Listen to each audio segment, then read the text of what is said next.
Hi, good afternoon, Tom. Thanks for joining me and welcome to the show. Good afternoon, Ward. Good to see you again and happy to be here. Look, I always, just given the nature of the role I have, I always really enjoy starting off by talking about people's career journeys. One of the unique things about you is that you've seen this industry from lots of different perspectives, from developer side in sales roles initially, through to brokerage, through to hyperscale end users, and then onto your role today. So could you maybe walk us through that evolution through to where you are today? Today, I'm Tom Traugott, SVP of Emerging Technologies at EdgeCore Digital Infrastructure, and we're a owner-operator developer of hyperscale and AI focused data centers, primarily focused in the United States for key regions or where we operate. We are backed by Partners Groups or fully owned portfolio company of theirs. How I got here was not the most direct path. Liberal arts major, graduated in 2002 from thankfully a prestigious university, but that didn't mean too much in the aftermath of .com and the telco bust. Taught high school history for a year. As I was surveying the landscape and trying to figure out what to do, I had the good fortune to be pointed in the direction of commercial real estate from a close family friend.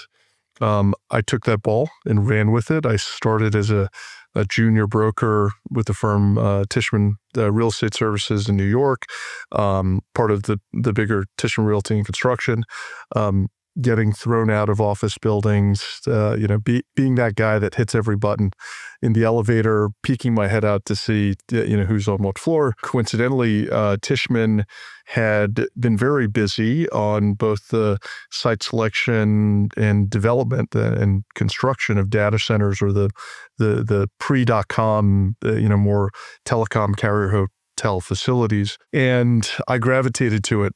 I think I'm a kid of the 90s and internet kid. And once I got to see what was actually underpinning the internet and kind of this bricks and mortar, I ran in the other direction, because I think in 2003, 2004, the market was still absorbing the pain of the post .com and sort of telco collapse there. So, but in the midst of that, I got to see this tremendous dislocation, and these data centers that were traded for pennies on the dollar, very literally. And given that, I had got to cut my teeth in this carrier hotel business. There's a building 165 Halsey Street in Newark, kind of the best connected building in New Jersey. Other buying and selling, really the buying and selling of those distressed data centers that when you buy it for a $150 million data center for 15, the first tenant pays for the building. And there were a lot of those deals. I mean, it's really the foundation, I think, of the American colo business, was whether GI Partners and Digital Realty and CoreSite and the like, were all these distressed asset purchases. So I spent a lot of time with the bottoms up side of it. One of the benefits of Tishman back in the day, because they built the buildings, or built out the facilities, we were always upside down on the capital stack. So the shell was, a fraction of the overall MEP. So getting to really understand where the value was super useful. And I still had a foot in the office leasing world. And then in 2007, I had the good fortune to join the predecessor to CoreSite, CRG West. David Dunn, who's the COO of H5 Data Centers now, great guy, recruited me. I probably oversold my capabilities and knowledge, but I opened up a new market for CRG West, which became CoreSite in Boston. And that was part of me going all in on data centers. So wore a few hats there, but I was, led the leasing sales function. But, in startup mode, I was kind of a GM kind of role. So making sure that we were competitive.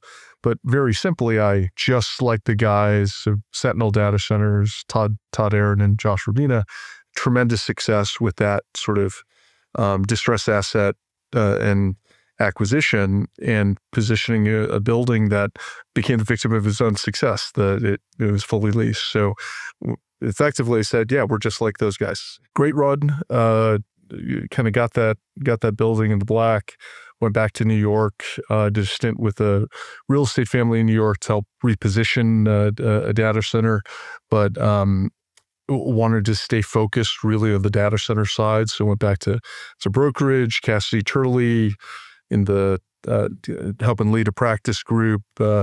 Rob Morris was my counterpart. Rob, who's CEO of Skybox, has done real well for himself, was my counterpart in Texas.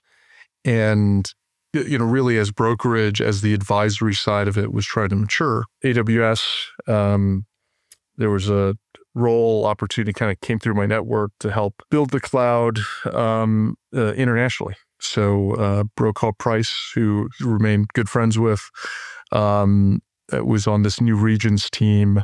And this was kind of a tiger team role for site acquisition and development around the world. So effectively exporting the cloud around the world back when the business model became every country gets a cloud. So got to see for the first time there, I had been on the advisory and the sell side, really how the sausage is made and the key, the opportunities and challenges for a cloud services provider, and really the steps that it takes to launch a new region. So to you gather up the original sins, sometimes they're made, the trade-offs between speed to market, which are oftentimes led with a cola first strategy if you want to go fast, taking advantage of existing investment, but also potential limitations around scale. Data centers have historically been in places that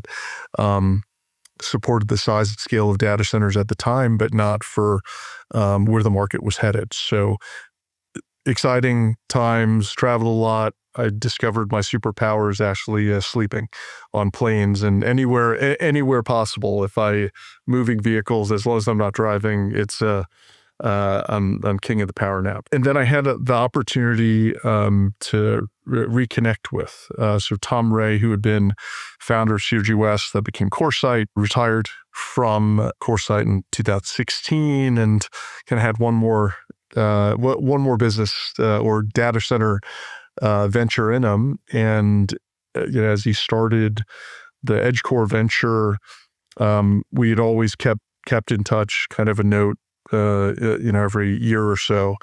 And he reached out, and as I was popping my head up, really loved the AWS experience, but also had always in the back of my mind thought there may be an opportunity to bring value to this equation from the outside. I'd done a lot of deals with third-party partners, and there's a nimbleness sometimes as a third party that you can achieve that's harder to do as a bigger corporate. So got to know Tom again and what his vision for the platform was, and came back to the dark side, if you will. So been here since 2018. I didn't join at the initial inception, but probably about 6 months in.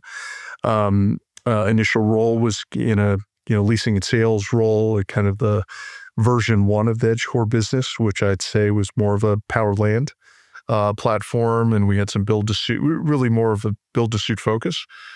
Modest success there. And then as we entered COVID times, supply chain considerations, elongation, there was a real recognition that we needed to have more risk on capital that could take full advantage of the investments that have been made. We had secured entitlements, secured power at each one of the campuses we had, but really weren't going vertical. So worked very closely with Tom and our prior CFO to run a process via RBC and Partners Group, the Swiss private equity firm. Their America's Infrastructure fund ended up being the winner, and a huge part of the business was that willingness to invest into the attributes of the assets to make use of the power that was coming, to be able to work with veterans leaders who go back to pre.com, Exodus and UUNet days, have seen this rodeo before, and also bring some trust and credibility. So I shifted into initially a strategy role. Now it's bringing it to now emerging technologies. Really, that's AI. It gives me a similar cover if that emerges into quantum. I can my title still holds. I spend a lot of time with both customers, but also thinking about and trying to understand this new landscape. I'm glad you got onto the AI subject of AI because when we've spoken before, you've certainly noted the shift from server farms to AI factories. So can you maybe expand a little bit on how you see that evolution shaping how the industry builds and operates facilities today? Yeah, absolutely. Particularly from this. From cloud to AI, but even before that, I think size and scale, fundamentally data centers are still similar in terms of what do we provide as a service. It's, power, space, cooling, humidity, security, all delivered with service level agreements. But now that is, expanded or exploded in size by 10x. An anecdote I've mentioned before, prior business plan supporting, cloud requirements in Phoenix, or flagship campus was going to be a 6-building campus of 20 to 30 megawatt buildings. And that was hitting a sweet spot within a lot of existing architectures. We tore up the master plan and, upon our sales partners group and decision to go vertical, we realized pretty quickly we needed to go bigger. Scale up and scale out. So, both in terms of Lee coined a term design for density, and we think of density in two ways, where it's both at the rack level, so supporting the scale up requirements of the tech, but also scale out. It's great if you can support a 150 kilowatt rack cabinet. You also need hundreds of megawatts of that. So that's a real contrast from cloud days. And there's more single site campuses, 3 AZ, 3 availability zone or domain architecture. It still exists and still, require strong requirements for growth. But AI put more of the focus on, well, are you solving for training or inference? Large training runs are increasingly 100 plus 1,000 GPU clusters. And that's, your largest clusters are 150 to 200 megawatts right now. EPRI and Epoch AI, who I think is one of the better analysts in the space, the trajectory, just by 2028 is for these clusters to get to the 1 to 2 gigawatt, for training clusters. They just maintain their trajectory of growth. That gets to 1 to 2 gigawatts. And by 2030, we're at 4 gigawatt potential training runs. Now, I think what's evolving is all of that in neighboring buildings on a campus? Is there going to be a distributed architecture connecting buildings across a metro, across 10 kilometers, kind of like how clouds had a parent-child architecture? Every AZ availability zone in Northern Virginia has 20, 30, 50 data centers potentially within an AZ, all hyper connected with 1,000 strand fiber count cables interconnecting them, so that they're effectively working as one large computer. The rule sets are evolving. The investment is also surging, right? I think we're dealing with a quantum of capital that is also unprecedented. It's sort of boxed out some smaller players. There's places to play, but when we're talking about a gigawatt, that's a $10 billion investment. If your equity stays in that deal, you're $2 to $3 billion. Staying in the deal that's not financed. So really the pockets and the sources of capital need to be there, in addition to ability to execute. Knock on wood, I think we really pride ourselves on, certainty as a key value proposition. We're only going to say what we can do. You got to then under promise, over deliver in difficult, challenging times where there's scarcity. We're in scarce times more than abundant times, though the demands are really seeking more abundance than ever. Yeah, and we've seen the vast majority of the AI demand has come from the the US so far. You had, a front row seat being in the infrastructure team at AWS early on, to see how that cloud demand spread internationally, and at a time where the teams weren't really regionalized, so you were involved in a lot of stuff in Europe and Asia. How do you predict the AI demand is going to expand internationally? Let's say the rest of the world with respect to cloud computing, 2 to 4, 3 to 5 years behind, historically where the US was. There's kind of a feeling of similar. We were, as we were selling the EdgeCore platform to Partners Group, we were actually very close to being pan-Atlantic, and with the site potentially in Germany, that didn't quite pan out in our direction. And then kind of as this AI moment came upon us, all the capital allocated was going strongly to the American campuses we already had. So in some ways, it feels like the cloud demand remains healthy and strong across Europe. AI hasn't really landed yet. And for what we've experienced over the last couple of years, just since ChatGPT launched in November of 2022, but we had started to see some of those demand signals beforehand, this overwhelming demand and really for larger, size and scale campuses, the reemergence, it kind of has created opportunities in secondary markets, tertiary markets, and middle of nowhere markets. Haven't seen that in Europe yet. I think it may be a combination of, technology adoption, the fact that most of the top AI companies, if they're not Chinese, they're American. So, they're sort of scaling here first. There was some specter, I think, of data privacy, AI safety regulations that I think raised some concerns about ability to operate, or certainly train. So the training does seem to overwhelmingly be happening in the U.S.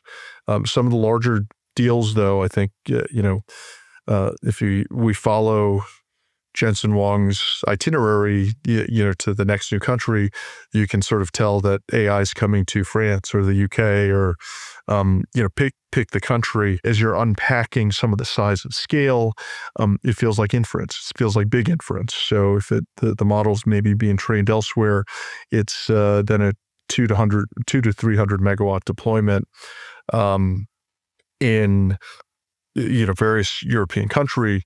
That may be supporting more of the inference side of the business. So I think we're starting to see it. The architectures, I think, are still evolving, and frankly, the players. Our business, for instance, is a single tenant campus, single tenant building focused business. 5 years ago, that we cater to 3 to 4 companies.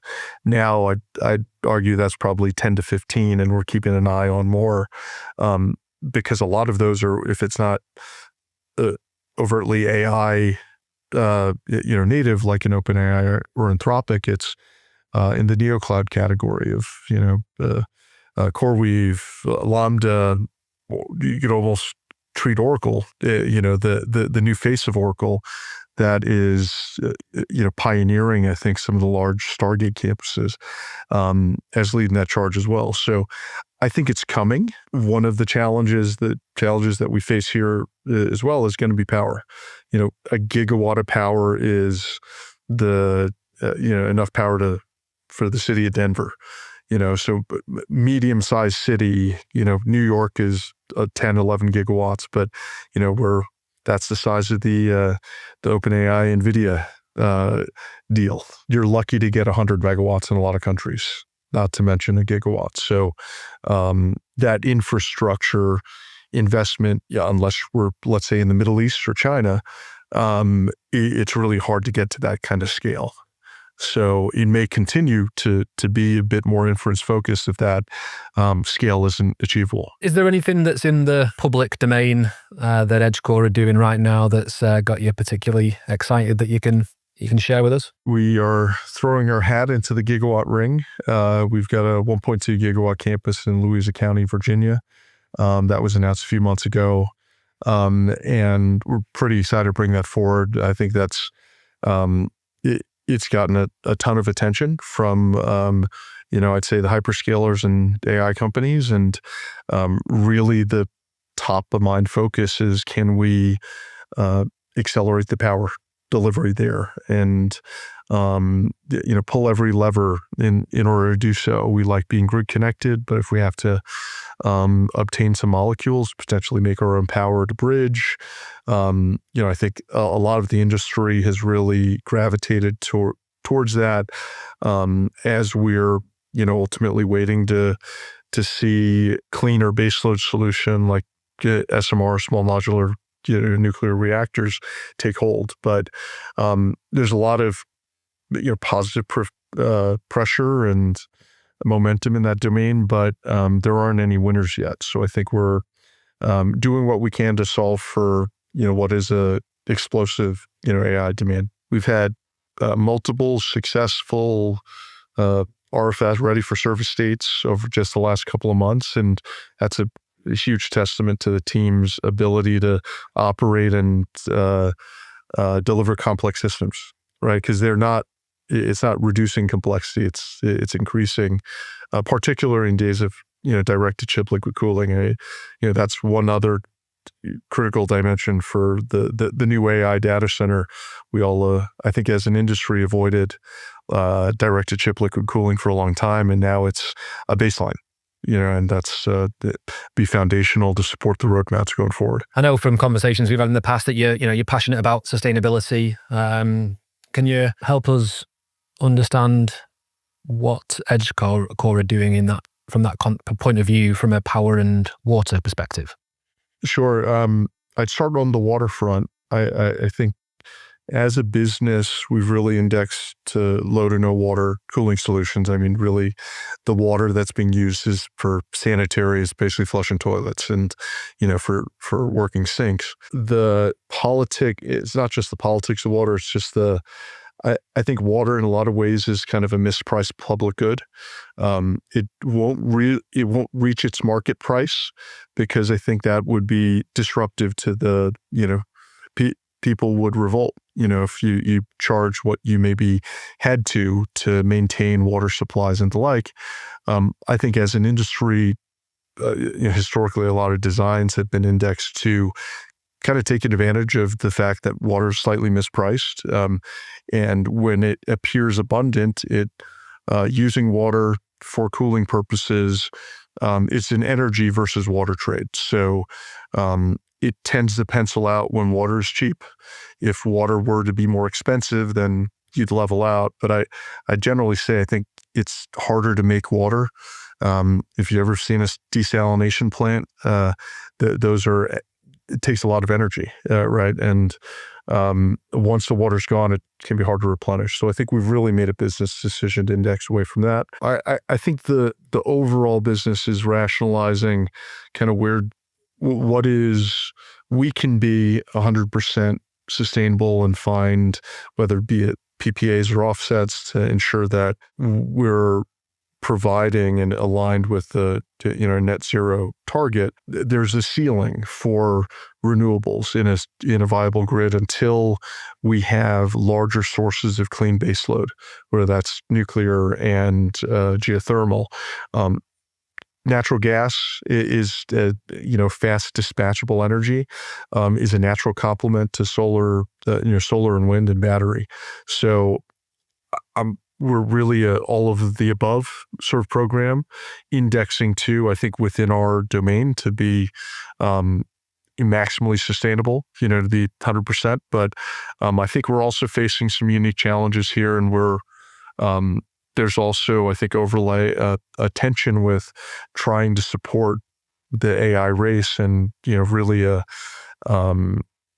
top line goal for the United States of maintaining our dominance or supremacy in terms of AI, which does mean achieving energy abundance that, at least right now, until nuclear and geothermal are more robust, there's going to be a lot more nat gas that features as a bridge. I'll end on the same question I always do. So could you give me your perspective on what you think people in the industry aren't talking about or aren't talking about enough that you think they should be? Duke University, Tyler Norris, who you should catch his stuff if you haven't, came out with this study earlier this year about the potential for curtailment, basically a peak shaving across the grid to make usable the resources that we have. So for 90% of the hours in the year, most grid territories are using 50 to 70% of their generation capacity. What's in reserve for that 10% of hours in the year could be as high as 30 to 50%. And data centers, we're sitting on what it amounts to dispatchable load. We can run on, we're designed to our service level agreements. We don't get a hall pass if the power goes out. For our customers, we have to have what amounts to 100% uptime. The calculation that was done was if we curtailed, and this is looking at 22 grid territories, 95% of the population of the U.S. If we curtailed loads by 1% across that swath, we could unlock over 100 gigawatts of power domestically. And that is a low-hanging fruit that's ultimately, a bridge that also solves a lot of challenges. Wet thumb math at 10 cents a kilowatt hour and, 50% utilization. If grids are getting revenue across that 100 gigawatts, that's over $50 billion of revenue that also stems some of the community challenges. My mother-in-law sends me memes about data centers increasing the power bill. And I think this is actually a real opportunity for the industry to leverage the infrastructure that we have, the gigawatts of infrastructure that's dispatchable, to more efficiently use the grid, right? So to take some of that reserve and make that both revenue generating but more efficient. So candidly, I think it seems like it's fits and starts. I think there are studies happening. I think the opportunity though seems like it's urgent and now. And one of the other kind of great things about the AI that we're feeding, in our data centers is it seems like there are increasing tools that create better interfaces, better, more dynamic integration of independent sites, data center campuses with the grid to create better utilization. There's the ability to stabilize the rate base, stabilize the grid, to in the face of kind of really urgent needs, but the history of participation in demand response programs from the data center industry is notoriously low. It's at best 5 to 10%, and it's voluntary.